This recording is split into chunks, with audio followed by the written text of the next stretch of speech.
for chairperson of this committee? Yes, Alder Martins. I nominate Mr. Rasmussen for chair. Okay. Alder Rasmussen, do you accept the nomination? Yes. Is there a second? You need the master switch on, because I don't think. Oh, master, there. Better, so yes, Okay. I will accept. Okay. Is there a second for that nomination? Second by Watson. Are there any other nominations for chairperson? Seeing none, would like to move to close the nominations? By Watson, is there a second? Okay, can we cast a unanimous ballot for Alder Rasmussen to serve as chair? I guess you can use your voting system, or? No. Which is voice? No? Voice Just vote. voice vote? Yeah. Okay, all in favor say aye? Aye. Aye. All opposed say no? Okay. Motion passes unanimously. I will turn the meeting then over to Alder Rasmussen. Yeah.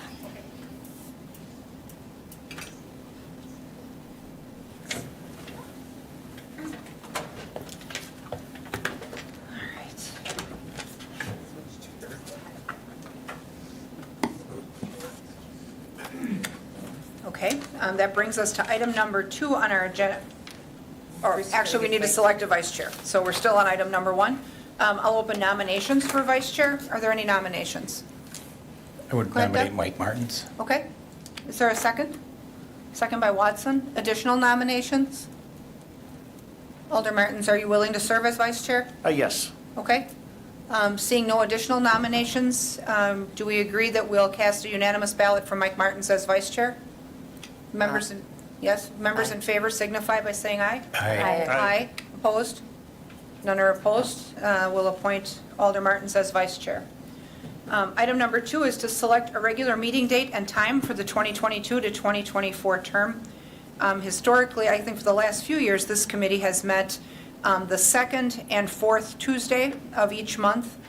It has enough activity that it does require 2 meetings a month most of the time. If there is not enough material, we'll often cancel the fourth one, only if necessary, but it meets most of the year that way. And we've been meeting at 5:15. That does seem to afford us enough time to get through our business prior to the start of council.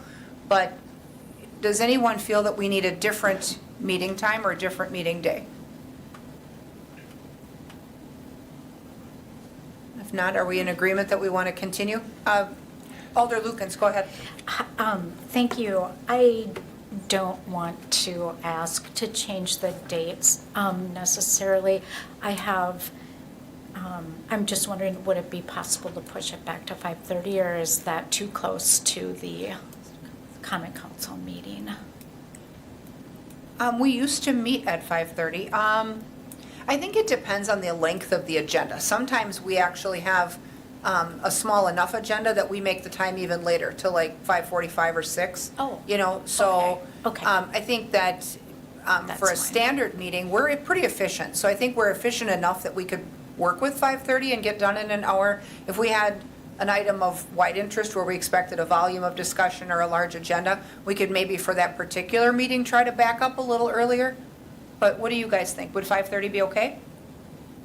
I think our committee members seem to be in agreement. Yeah, I think we could probably do it on 5:30 if we keep, moving along with the agenda. It seems like this last term that we were usually done by 6:15. Mm-hmm. So, Sometimes we even had a half-hour gap in between. half-hour so- gap, yeah. Yeah, I think if all are amenable to that, why don't we set our standing meeting time then for 5:30 PM on the same 2 dates, the second and fourth Tuesday? And I don't think we need to take a motion on that. I think we agree by consensus on that item. Item number 4 is discussion and possible action on ERP software implementation. Oh, sorry. Item number 3, the minutes of our previous meetings from 3/22 of '22 to 4/12 of '22, copies of which are in the packets. Any corrections or revisions necessary for the minutes? If not, is there a motion to approve both sets of minutes? Motion by Martins, is there a second? Second by Watson. Further discussion? Seeing none, members in favor signify by saying aye. Aye. Opposed? None are opposed. Both sets of minutes are approved. Now on to item 4, discussion and possible action on ERP software implementation, and we'll turn it over to Mary Ann. Yeah, I thought maybe it was time to give an update on the ERP. We've, for the new members, the Common Council authorized going with new financial software, and it was a pretty comprehensive software selection. We spent most of 2021 working with a consultant to develop our specifications and then issuing an RFP. We had 13 proposers. We went through a pretty rigorous review session with each one of those vendors. We spoke with references. It really was quite in-depth. We selected a vendor last fall. It was approved in the 2022 budget. And so at the beginning of 2022, actually the end of 2021, we started implementation. We have been working very hard on the implementation. Right now, we're basically in the design phase.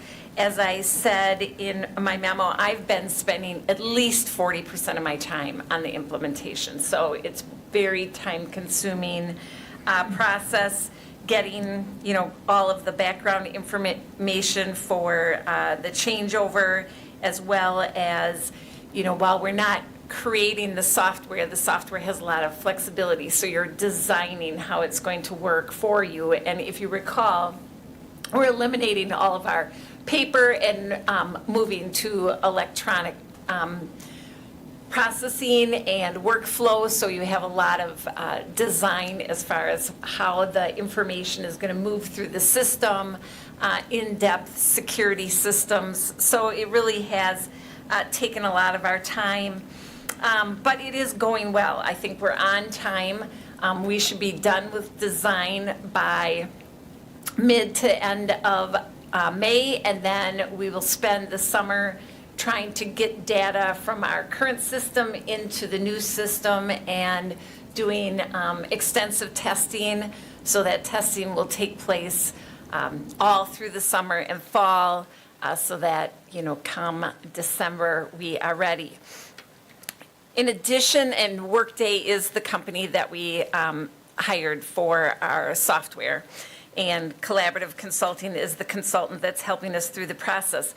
But in addition to selecting this financial software, there were also other software applications that were going to work in concert with this to provide us with all of our financial information. So there was a debt management, a point of sale for cash collections, a job costing system.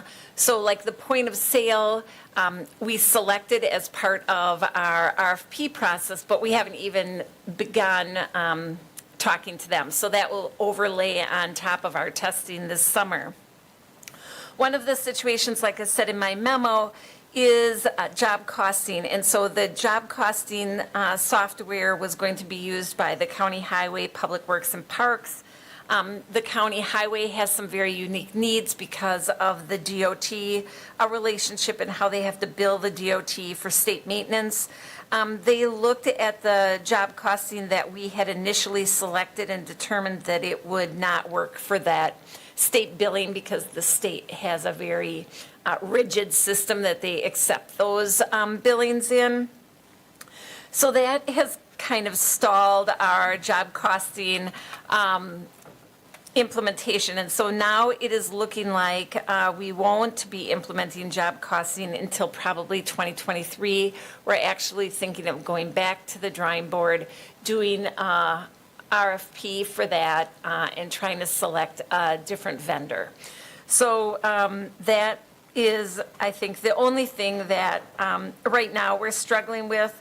But like I said, we are on time, but the time commitment is significant. So, I know we talked about that at our meetings this fall, but just to remind you that it really is encompassing a lot of our time. So I appreciate your understanding. Well, thank you for the report. Questions for Mary Ann about the report? Question. Alder Dinney and then Alder Martins. Question. So you're mentioning the three other entities with the county, are we sharing a similar software, or are they just using the same and we're getting some sort of a? We're all using the same software, and in fact, we are sharing customer accounts, supplier accounts, or we're having one central accounts payable listing, one central customer listing, one chart of accounts. So we're really trying to collaborate as much as possible with, for example, the goal, if we have one supplier account, could we then analyze our purchases and see if we could collaborate in the purchasing area? Alder Martins, go ahead. Yeah, with the job costing, that's not a feature that that the city has utilized with its current financial applications. We actually do use Okay. we do have a job costing system in our current application. Are you going to just continue with that one until the, This is all kind of a new decision from the county's part, so we are looking to see if we could manage for a year without a job costing system. There is some better flexibility with Workday as far as tracking activities and programs, and so we're thinking that perhaps we would be able to limp along for a year without a job costing system. okay. Additional questions about the report? If not, we'll place that report on file. We won't have to act on that. Item number 5 is discussion and possible action regarding expanding Eller's financial investment advisory services to include general investments. Yep, and we have Tammy here from Ellers. If you recall, last year when we got our first tranche of ARPA money, we discussed what we should do with the funds because the federal government made a affirmative statement that we could earn interest on that, and there was no restrictions on the interest that we earned. We talked about our obligations under the new ERP system and the fact that maybe a lot of communities and government entities do use financial advisors and investment advisors to help them with their investments, and we thought that it might be a good idea to explore that for the city. And, we've been doing that, with the ARPA funds. Tammy is here from Ellers and to kind of give a presentation on where we are today with those investments. And, given the returns that we're getting and the work that they've been doing, I was, proposing that we allow them to manage our, general investment portfolio so that, again, kind of taking some work off of our plate, and because they are professionals in that area, we could probably actually increase our yields, make more money, and have less work to do. Okay, and was your goal that arrangement would become permanent, or is that temporary while we're implementing the Workday? We could have it be a pilot and then revisit it after the ERP software is, I have no preference on that. Okay, I think it would be a good idea to at least at some point take stock of how it's going and what it costs, and then decide from there on Right. a longer term. Welcome, Tammy, Yes. go ahead. No, thank you all very much for your time. And to your point, we do not require any specific contract on file. You are not tied into our services by any means. And I usually joke with my clients that once you become familiar with our services and the efficiencies that we create within your accounting practices, as well as streamlining your investment strategy, we haven't had a client leave us yet because they suddenly had more time because of their ERP software. So that being said, I really am thankful that we are here tonight because, as Marianne had mentioned, we've been working with your ARPA funds for a little while. And though interest rates over the last couple of years have not been very exciting, we have at least been able to provide you some predictable income. The good news is as you begin approving your ARPA projects, you can either use those funds right towards those projects, or you can always leverage that in your general funds capacity as well. So is this in your packet, right? Oh, you didn't, okay. Did you send it to me? I did, but, I realized I might not have specified to put it in the packet. Okay. And I can hand these out really quick, actually. That way you can have them. And as far as the ARPA is concerned, so, and maybe Tammy will cover this, but they have the investments laddered, so there's, a staggered maturity. And so as maturities come in, they call, they say, hey, what's the plan for the ARPA funds?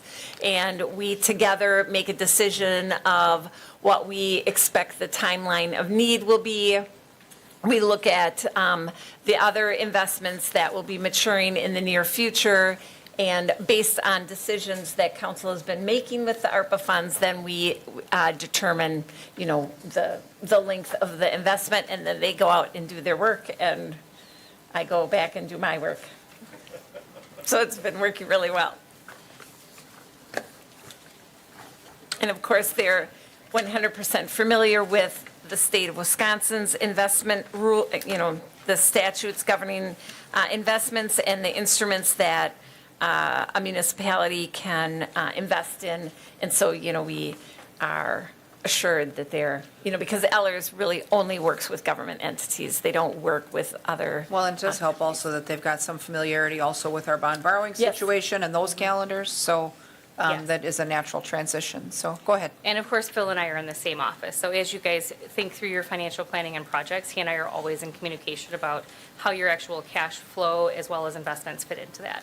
So the ARPA funds specifically, as Marion had mentioned, we did set those up with a rolling or periodic maturity ladder so that you have some liquidity as you need it. You have taken some funds out. So this portfolio summary just highlights the split of the types of assets in the account. So in that middle chart, the time to maturity doesn't make a lot of sense on a shorter term portfolio, but if you, for example, once we start looking at your general funds, you will see a very specific timeline, and it will generally tie into your cash flow planning or project planning. The actual performance on the account, and as I mentioned before, interest rates had been very low, but we still are seeing about 0.42.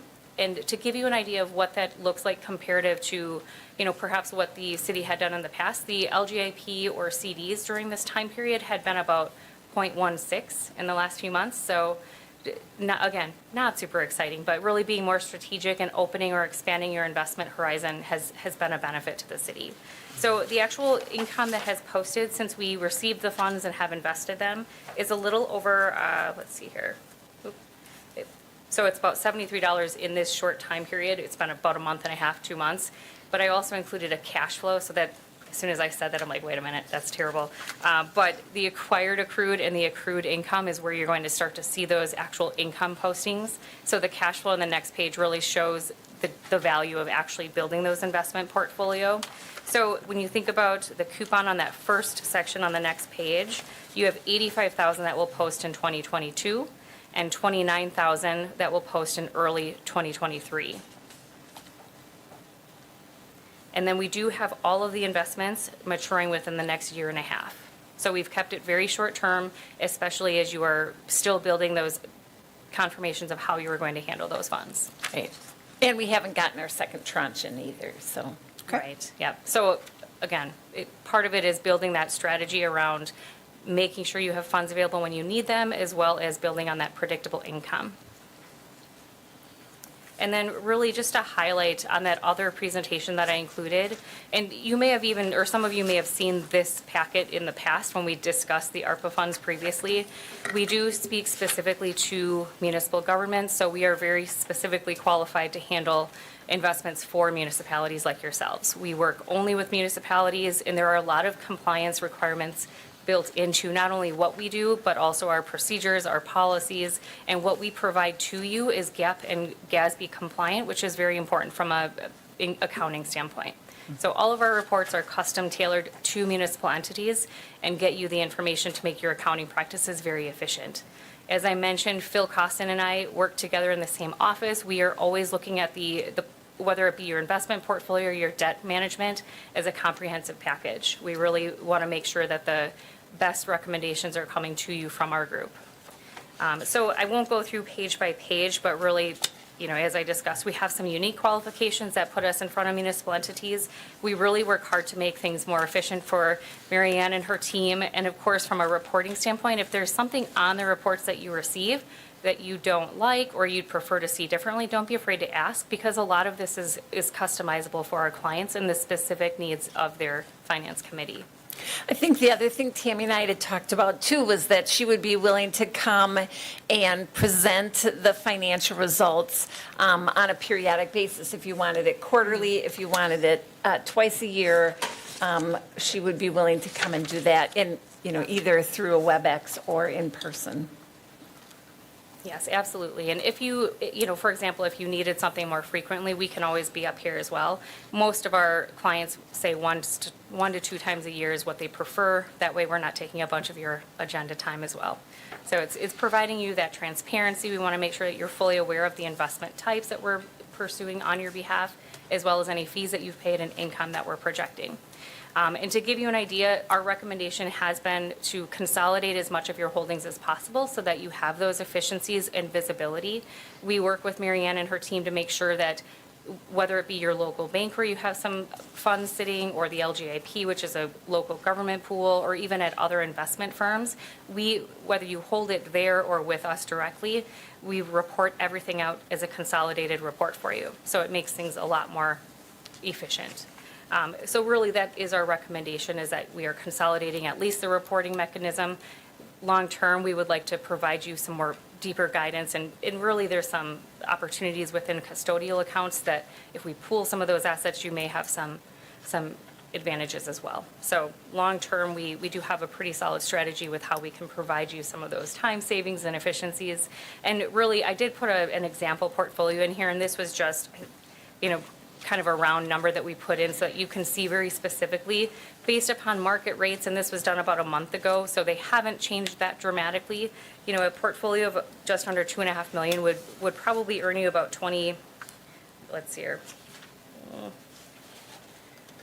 We're looking at, oh wait, I did a little bit larger of a portfolio, I apologize. It's a $20 million portfolio, sorry. I completely forgot I'm looking at the income. The income is projected about $2.5 million. So net of fees, you're looking at about $2.2 million over this time period. And it's a $20 million portfolio. We did a 5-year maturity schedule. We do that because you have some earlier maturities, some longer maturities, and we try to keep that average weighted maturity around 3.5 years. So that way you have that periodic income, you're compliant with state statutes, and you have predictability in income. Okay, and in this particular situation, we're looking at just expanding the scope of the engagement that we've already approved for the Correct. management of the ARPA funds? Yep. Okay. Does Yep. anyone have questions on this item for either Mary Ann or Tammy? Let's go with Sarah first, and then Doug. So if we did enter a different relationship with Ellers, we don't need to have a request for proposal to see other opportunities or other, No, this is considered professional services, so there's no specific requirement, and the fees associated wouldn't likely fall within the range. and then. And we did select Ellers years ago through a competitive process. Okay. So, And then if we did like a pilot to expand from just ARPA fund management to general investment management, how long would the pilot be? It's completely up to you. As I mentioned, there is no contract. So if you said to me, hey, at the end of the year, we want to see you again, I'll come back up and we can review what the portfolio looks like, what changes we may have implemented.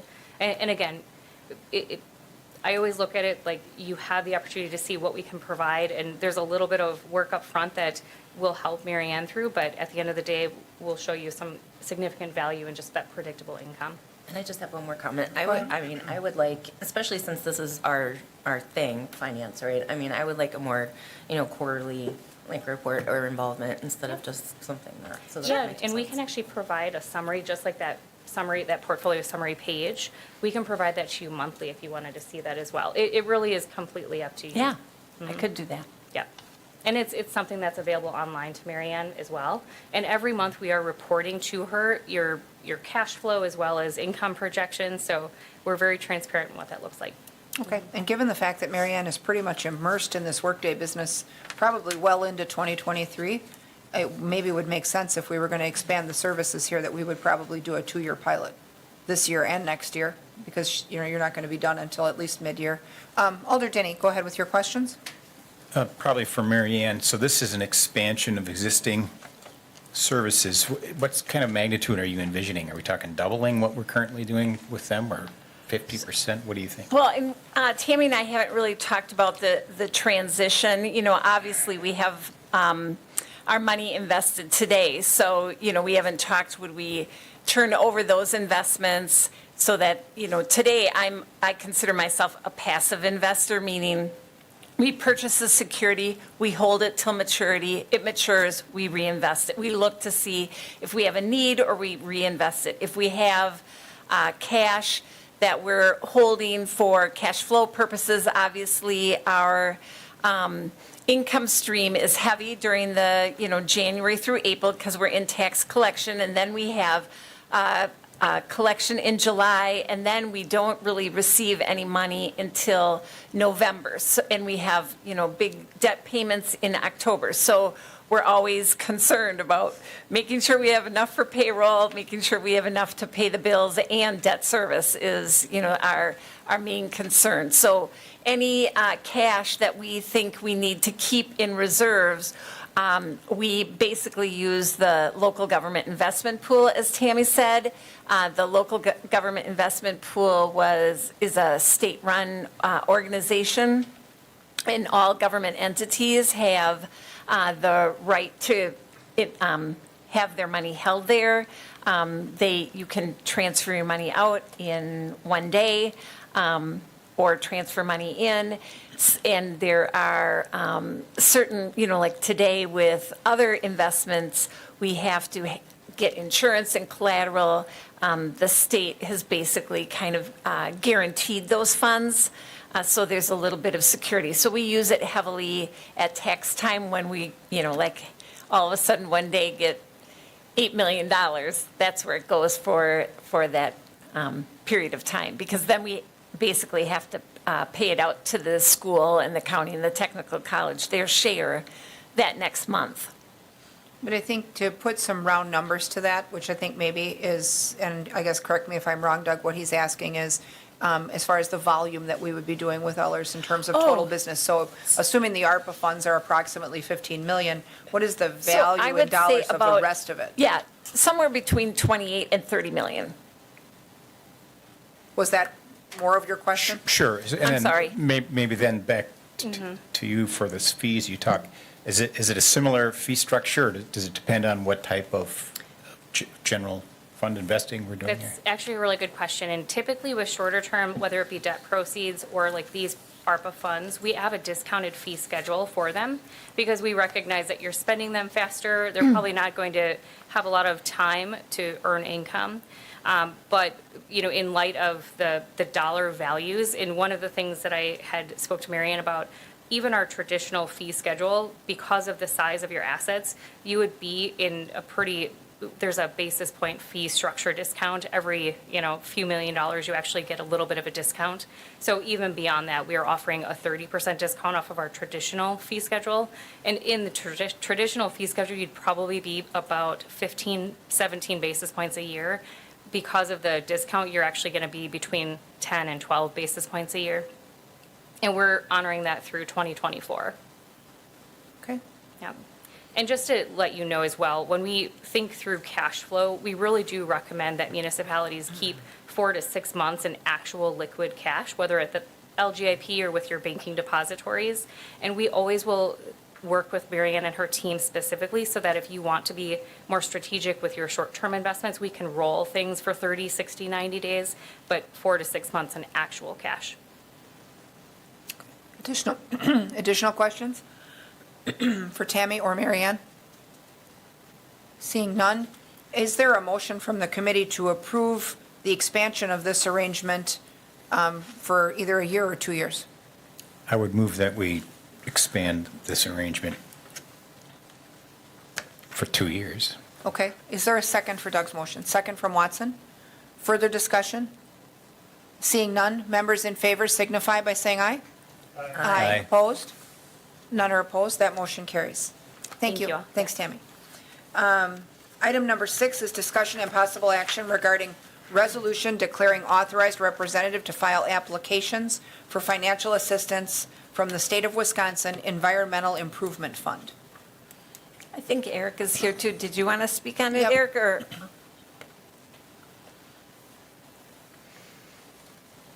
Welcome. Hello. So this is a resolution, so kind of what's happening is we have a lot of funds coming through the bipartisan infrastructure bill that are coming out.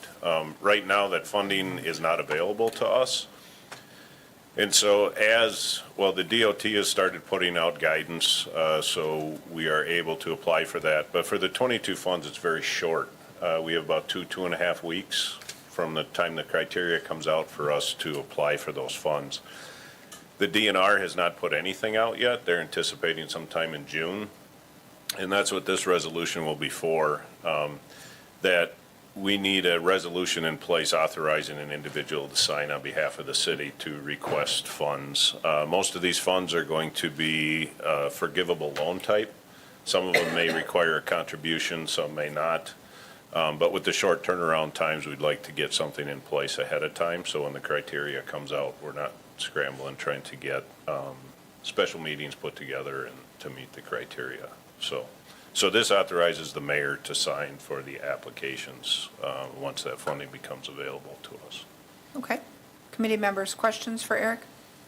I think I just add that the one resolution on the intent to reimburse expenditures, if you recall, when our relationship on the clean water and safe drinking water, those were notes, the state goes out and borrows money, and then they in turn loan money to other communities for those purposes. They have told us that if, with this new program, they will be forgivable loans, which for both the water and sewer plant, a part of our project was forgivable, but this, they're saying, will be all forgivable. But the last time we had to do the resolution to reimburse, really we're encountering expenses like through that pilot study, and that would then allow the state to reimburse us for those. I Okay, didn't know if so you'd item mentioned 6 that. on the environmental fund, that one is where we are talking about the Application. application Yep, and the next authorizing one the mayor. And then, so the next one, though. Is the reimbursement. Is the reimbursement. Yes, so companion resolutions. Yes. Now, does anybody have questions about either of these items? Go ahead, Sarah. So this, the first one, that's to designating the mayor to be the signature, right? So we would still have to approve if there was a city buy-in part to it, I mean, later on, but this sort of just gives the freedom to apply. Because I So if guess there's a match, we have to Yeah. approve the match? we would still have Yeah. to approve the match. Yeah, so this would authorize her to sign the application documents. Okay, and Yep. then later, when we actually would discuss accepting the funds, we would still have to. That's correct. Get together and. Yes. prove That we would do. Yep. Okay. Okay. Additional questions? If not, is there a motion to approve the first resolution that authorizes the mayor to complete the applications, or at least sign the applications? Motion by Denny, second by Martins. Further discussion? Seeing none, members in favor signify by saying aye. Aye, opposed? None are opposed, that motion carries. And so then, item number 7 is discussion and possible action, actions left out of there, but discussion and possible action on a resolution declaring official intent to reimburse expenditures from proceeds of borrowing. And so this one is the reimbursements for the same type of plan. Anyone have questions on that? Is there a motion to approve that measure? Motion by Martins, is there a second? Second by Lukens. So I think Go ahead. everybody understands what this is for, right? So like when the DNR comes down and says we have a opportunity for forgivable loan for whatever it is, whether it's clean water, safe drinking water, whatever it is, that in this instance, like with the pilot study for PFAS, we would apply for those along with an actual project as well to get reimbursed. So the funding that the city council approved through ARPA then, the intent would be that we would get that money back through hopefully a forgivable loan possibility. So to reimburse ourselves for that work. So Okay. that's what that's for. That will allow us to do a little more with the money that we've been given. All right, additional questions? Seeing none, members in favor signify by saying aye. Aye. Opposed? None are opposed, that motion carries. Thank you. Thank you. Item number 8 is discussion and possible action regarding the WAAM closed captioning and budget amendment. And you've got some materials in your packets there. We've been talking about closed captioning for a while, and based on our procurement policies, they've gotten some quotes. Yep. And there is a recommendation for us to accept one of those 3 proposals. Did you want to walk us through that, Marion? Sure. I think when we initially started down the path, we thought we were going to have to do a budget amendment based on the quotes that we received. But then when I had done further research on budgeting, because that was back this fall, I realized we had put the annual maintenance agreement in the operating budget, and so we actually do have sufficient funds, so no budget modification is necessary. But we'd already had the agenda typed up, so we're not needing a budget modification.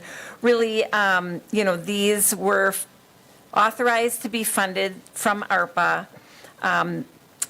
The public access employees went and got 3 quotes.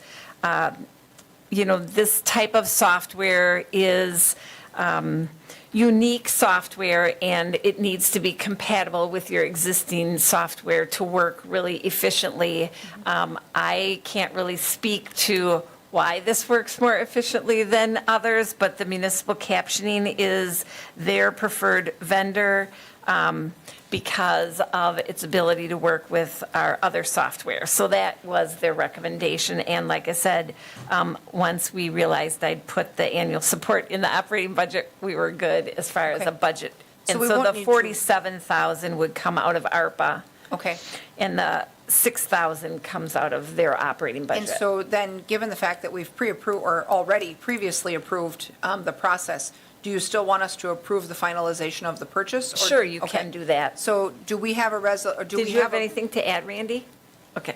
Do we have a motion then to approve the purchase from their selected vendor, Municipal Captioning Incorporated?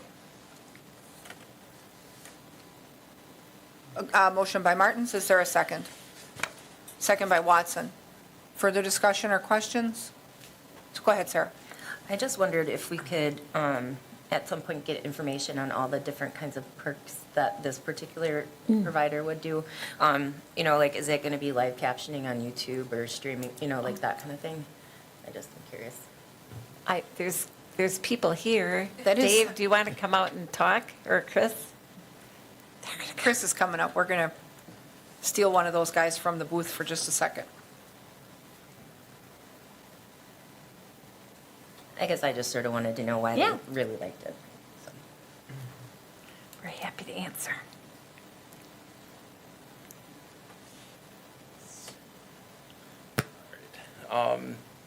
So all 3 of them will do live captioning on the TV channels, and it will pass through to YouTube once I get it all set up. Do you want to cover why you selected the vendor you Oh, okay. selected? So the vendor we selected, the encoding device is separate outside of the server, so it's a separate unit, and it's easier to replace. If it dies, it doesn't kill the whole server and everything, so it's easier to replace and upgrade over time. Excellent. Any additional questions, I have a Michael? Go ahead, and then Doug. question. Yep, and I think, we've been, for the last few years, we've been getting the FCC waivers, so we didn't have to deal with this, but going forward with a system like this, I think is a really good idea.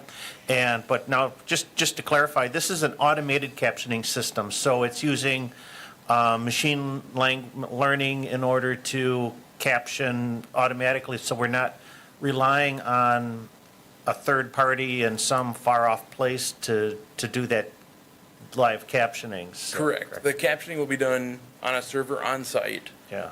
We can train it to do local words, like it will detect Wausau and spell it correctly, or Minocqua, or, and that way, and we have it accessed 24/7.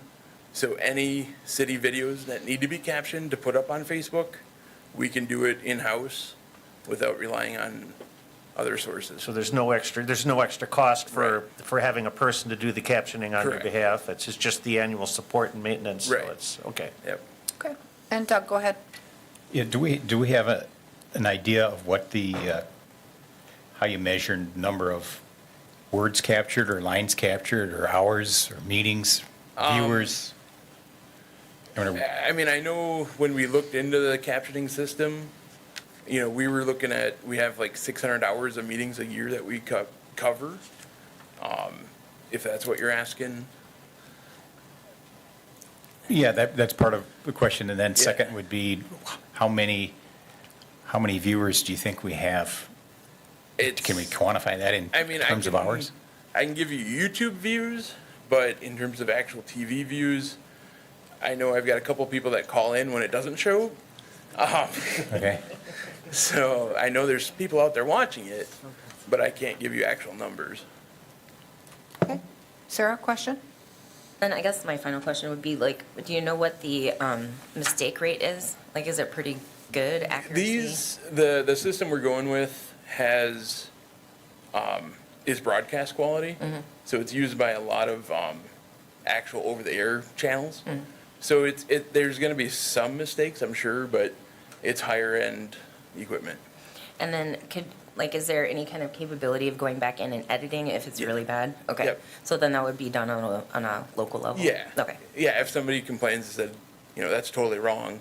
I mean, we don't have the staff to sit there and watch every meeting live to make sure it's right. But yeah, we can fix it afterwards. Okay, so for the on-demand viewing, the caption could be corrected if you Yeah. know that it was wrong on the live stream? Yep. Okay. All right. Additional questions? If not, we have a motion and a second on the floor then to approve the purchase. Members in favor signify by saying aye. Aye. Aye. Opposed? None are opposed. That motion carries as well. Item number 9 is discussion and possible action regarding year-end budget to actual results and related carryover requests from the 2021 budget to the 2022 budget. So Yeah, we've so got a I little list know- of unfinished work here. Yes, and there's a resolution on the council agenda tonight for previously considered ones. So this would then go to the May 10th meeting and not be added to tonight's meeting. But again, just going through, the carryovers are the top table. There's an explanation for each one of why the carryover. And then we do have a process that each October, we go and look at what departments are projecting their expenses to be at year end. And if we see that a department is going to be over budget, bringing a budget modification in October. Obviously, we can't always predict accurately what is going to happen with a budget. So we do have some overspending at year end. Now, there's, I guess, two philosophies on this. You can do a budget modification to offset that overspending, or you can just report on the overspending at year end. It's really, I guess, the committee's decision. I remember Ed Gale, who was an old council member, he liked it that we didn't do the budget mods because he's like, if you overspent, you overspent, and that we should show people that we overspent. We shouldn't do something after the fact to, adjust our numbers. So it really, and I've looked at other government entities' financials. Obviously, there are communities that show that they're overspent, so. And we're Since not that overspent time, though, we really have overall. adopted a practice of doing the modification so that we finish the year with a balanced budget. do try, And so yes. if we're capturing savings or if we're capturing, surplus from one budget area that we can use in another, that we finish with a balance. And it's not difficult then to track where we've made those adjustments because we voted on them all. Right. So, I think it's just a matter of what we value. I think that when people look at our budget after the fact and maybe years down the road, it certainly helps to see that that budget was balanced and then to see the path that we took to get it that way. You can still certainly see where funds fall long and short in that realm. So, up to you guys. I think for the folks who are watching us at home that have not viewed the packet, a little recap of where we're at with a carryover, which is essentially work in progress that we've not yet finished. Street hot mix, 28,000. Professional services to fund completion of our strategic plan, 25,000. Data processing equipment to fund the open meeting technology software that we'll all be using for the first time tonight, for 11,000.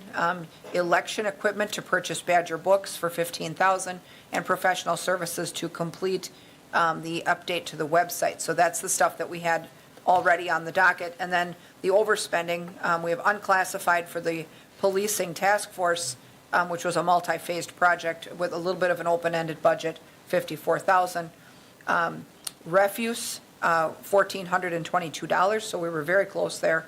And then legal fees in the city attorney budget for $10,275. And they're proposing a transfer from a vacant position in assessments to cover those expenses and then true us up to balanced. Committee members, questions or comments there? Sarah? I guess, could there be a little more information on, was it just like the work product that, for the policing task force that made it a little more expensive? I think there was a communication problem as far as when we came in and asked for the budget mod, we didn't really realize, or I didn't realize that it was a multi-phased project, and so we took care of one phase and we didn't take care of future phases.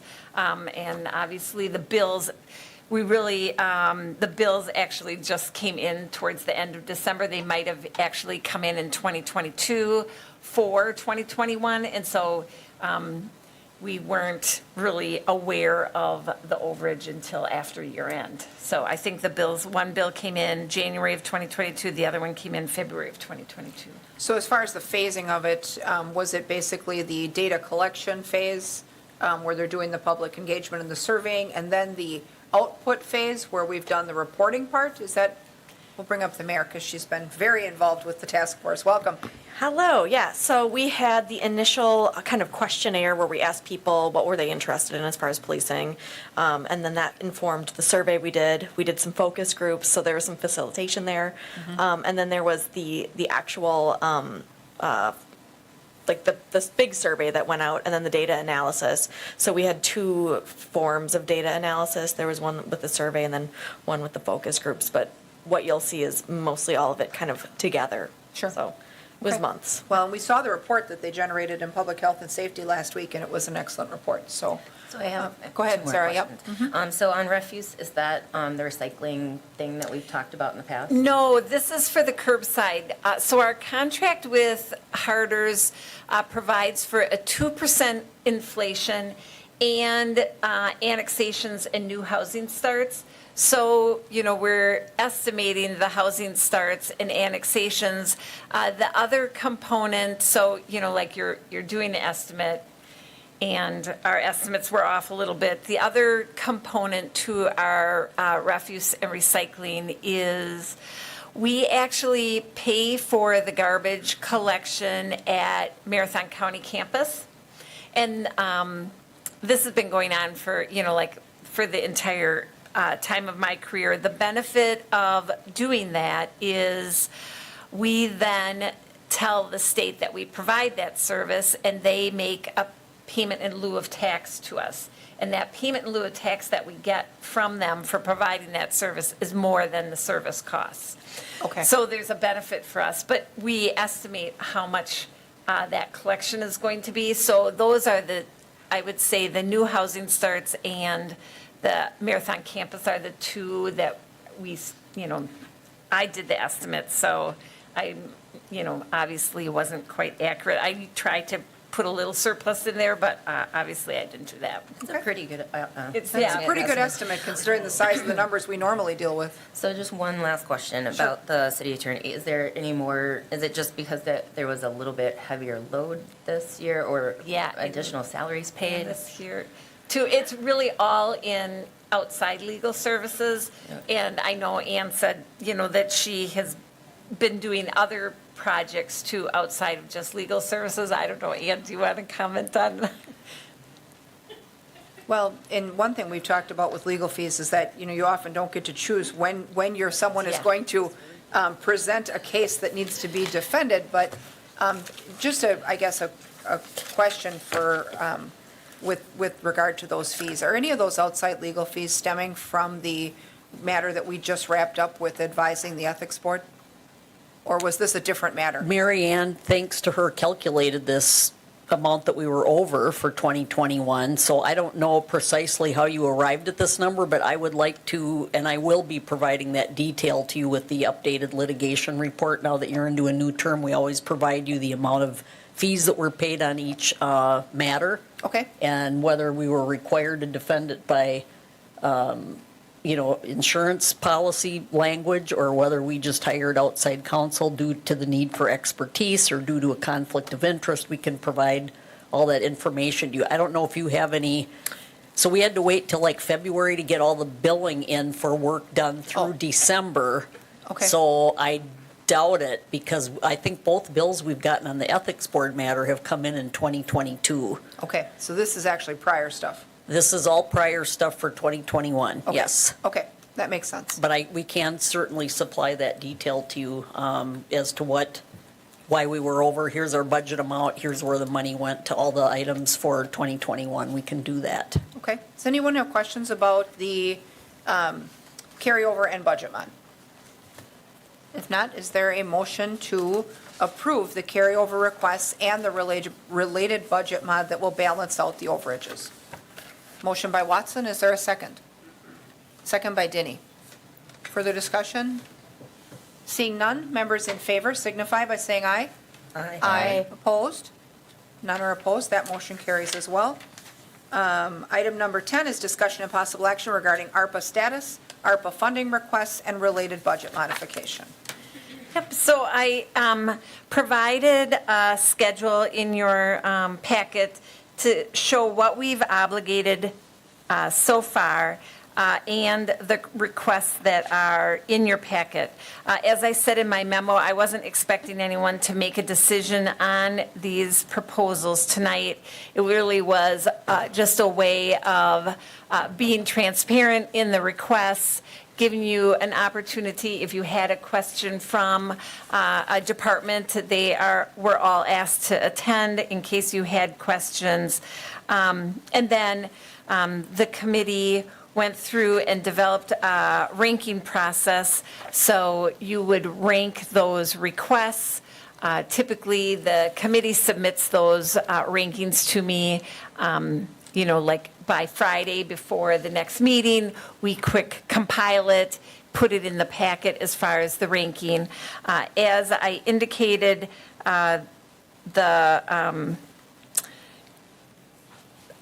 you don't have to approve any of the applications. If you don't want to, you can partially approve them if you feel that you could do a phased approach, and you can consider other previous applications at a later time.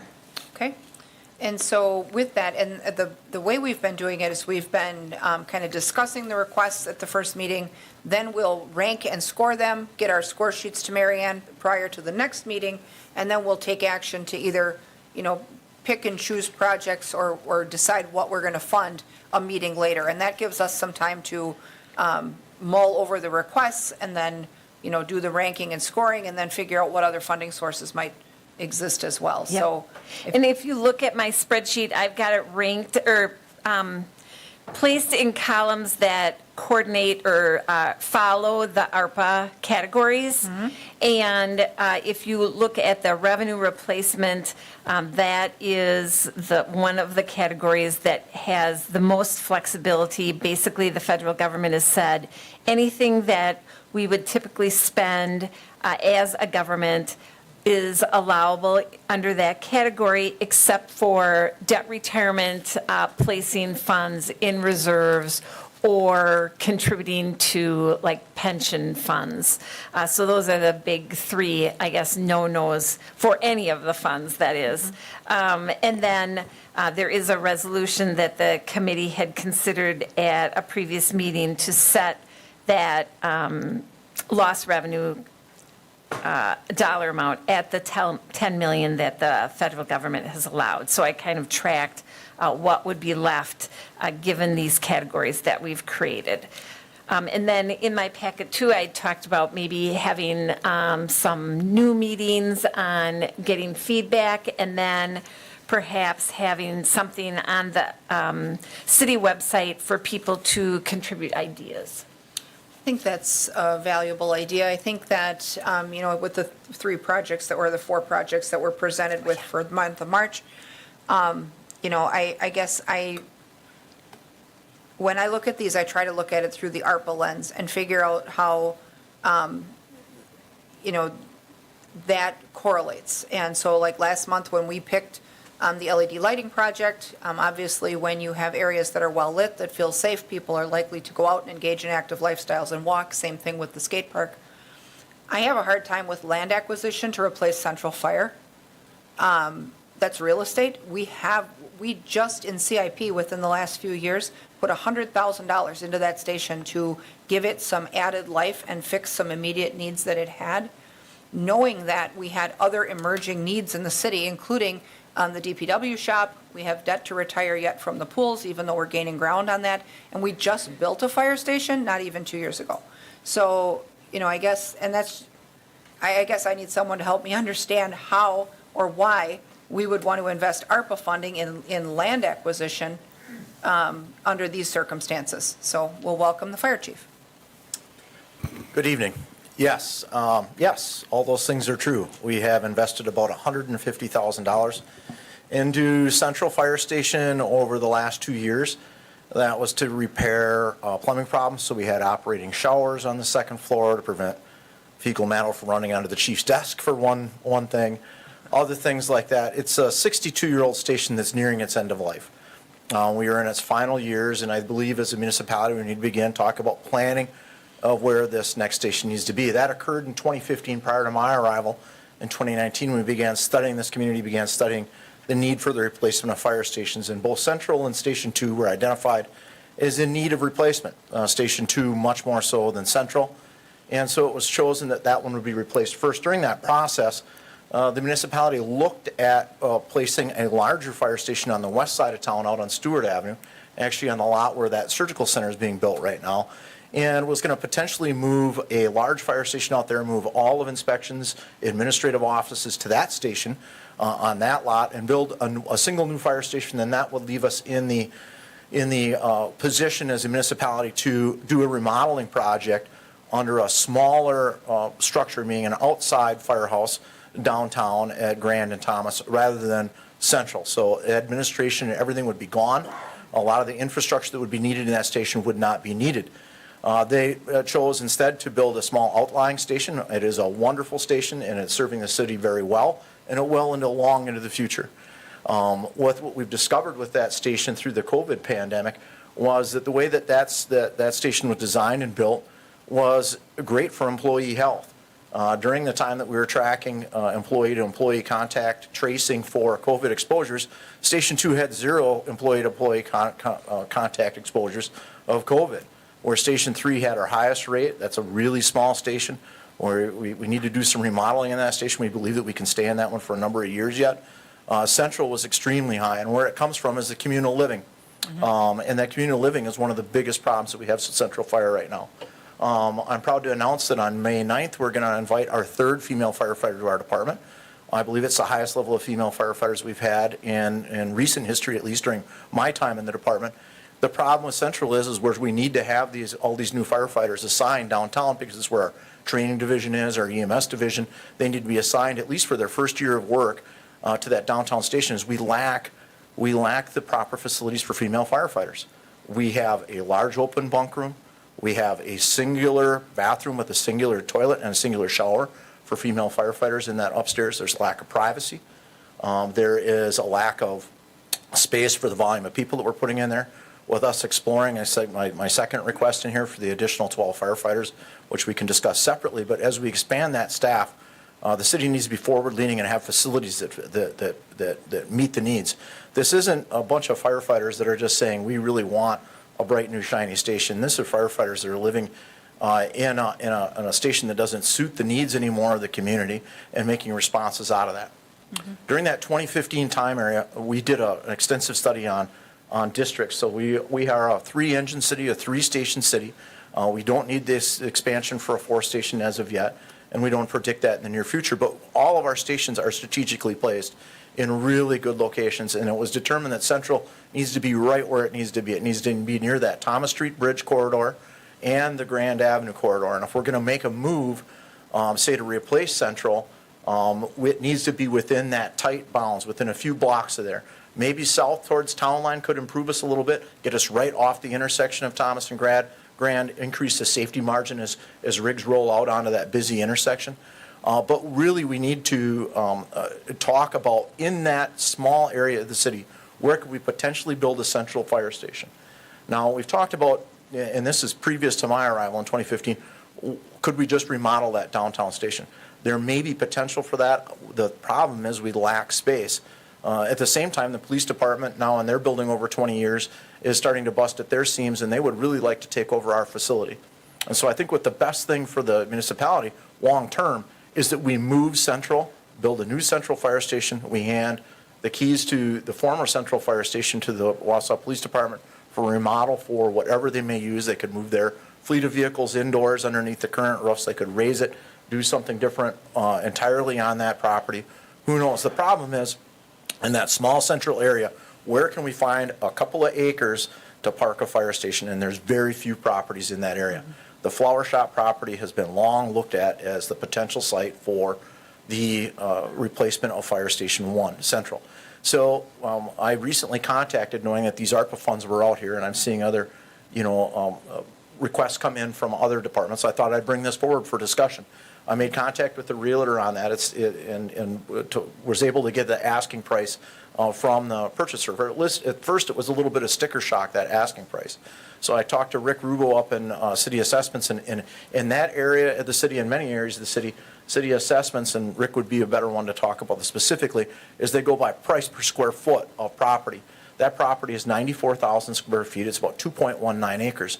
Rick Rugo stated to me that a fair price for that property should be in that $6 to $9 per square foot range.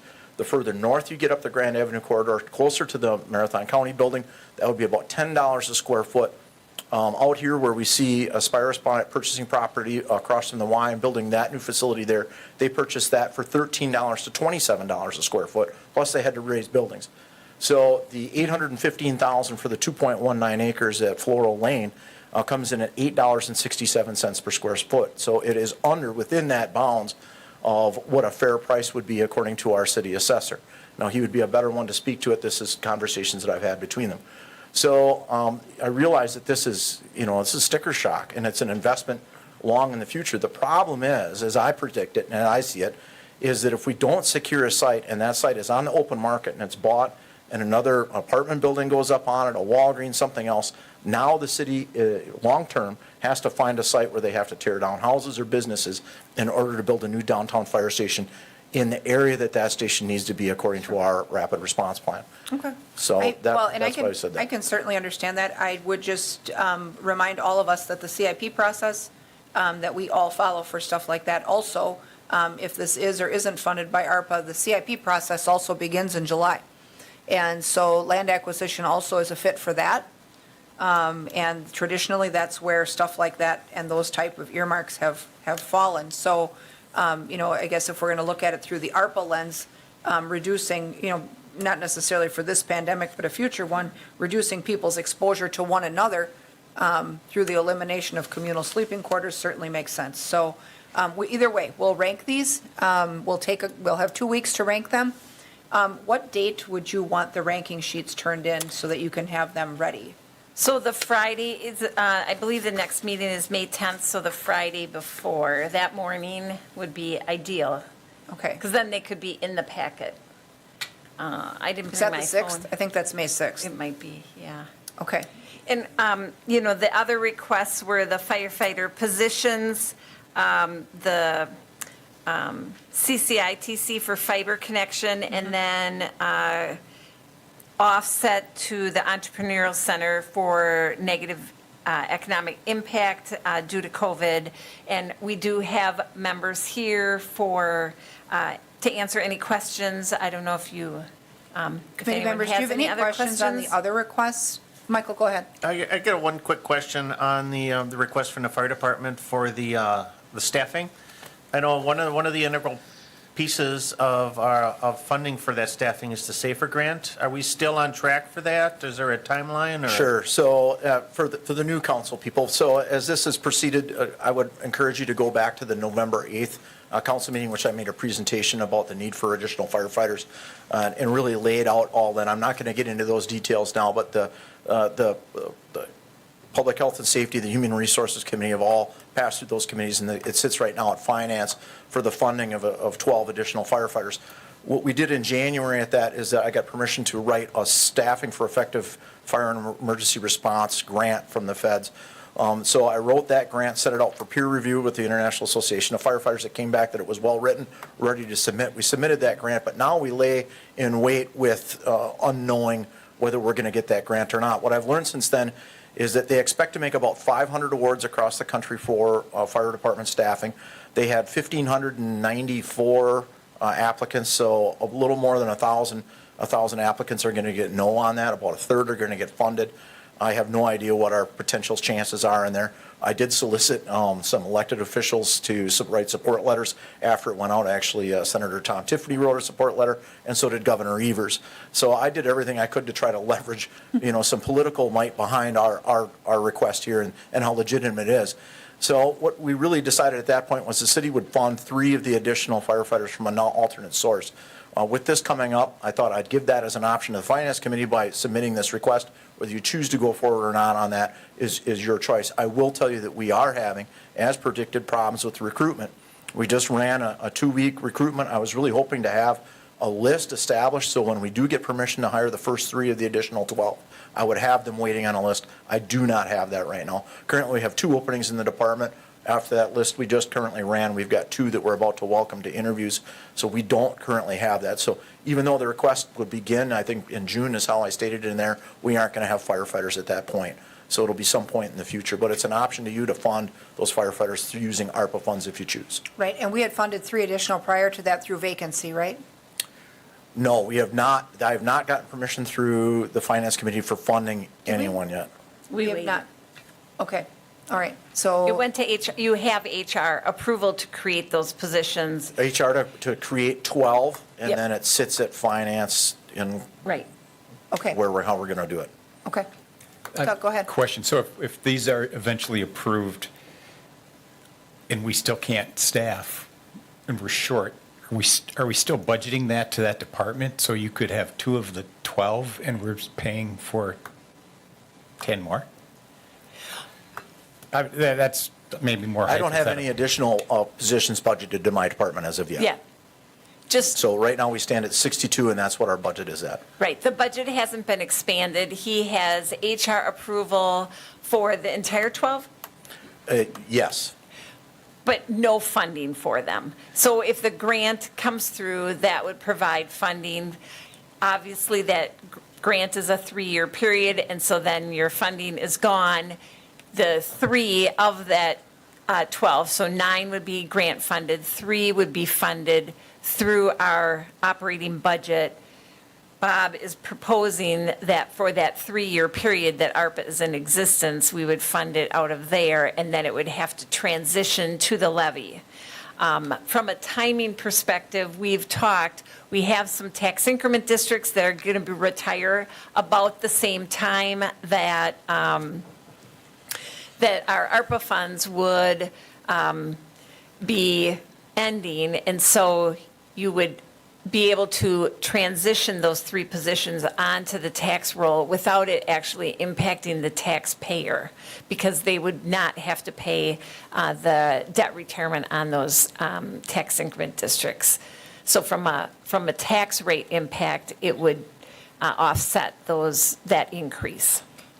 Yeah, I understand. I guess I'm looking forward optimistically that if we get the grants and we do the ARPA piece, that's 12 slots. Yes. If we only hire 3, do they get paid out of ARPA? Do they get paid out of, Oh.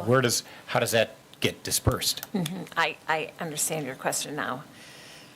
Well, I guess, but if we don't fund it through ARPA, that question remains on how we're going to fund. We have the HR has recommended that we, or pushed to this committee that we hire 12 additional firefighters. Obviously, the money is where the sticking point is. Everyone agrees that we need the additional staff. If we don't get the SAFER grant, the also question is how do we fund the additional 9? We've had brief discussions with this committee about a contingency plan. We're short on time here tonight to discuss all that in depth, but this is an option to the committee to smooth that transition of these additional firefighters into the city as we have tax increment districts closing and we've got available ARPA funding. So there isn't an increase in it's what we can increase in the tax levy, which is very, very restricted by state. And we state would have statute. to look at, typically grants say you can't supplant existing positions. So we would have to look at all of that language that the grant has to make that determination of where the funds for those 3 would have to Well, come in. I think we'd have to recognize that, knowing on the front end that all of that cost is going to have to be absorbed into future budgets, and then obviously paid from the general fund. And, when we started down this ARPA path, we were hoping that we would not use one-time money to create recurring costs, because there's not a forward fund source. Obviously that buys you some time to absorb stuff into future budgets, but we would have to go into that with everybody's eyes open that, when, at some point, that funding is out and all of the overhead for those positions falls right to the general fund. So, Sarah? So could we do some budget listening sessions for our new members? I think it would be good. And then how is that whole survey coming, that we approved? So I am not sure. I'll have to circle back with them. And then is it possible to table the final agenda item until next meeting? I think we The can hold it to workforce? the next meeting. No? You cannot? You need it done? Okay, then we're going to do it quick. Okay, so that said, can everybody have their ranking and scoring to Mary Ann by May 6th? And I think she'll send out a electronic worksheet. Yes. That you can fill your numbers in on, and you'll get that by email. Item number 11 is discussion and possible action regarding 2023 work camps home repair contract for 2023. And shift the packet here. We'll bring up the mayor. Welcome.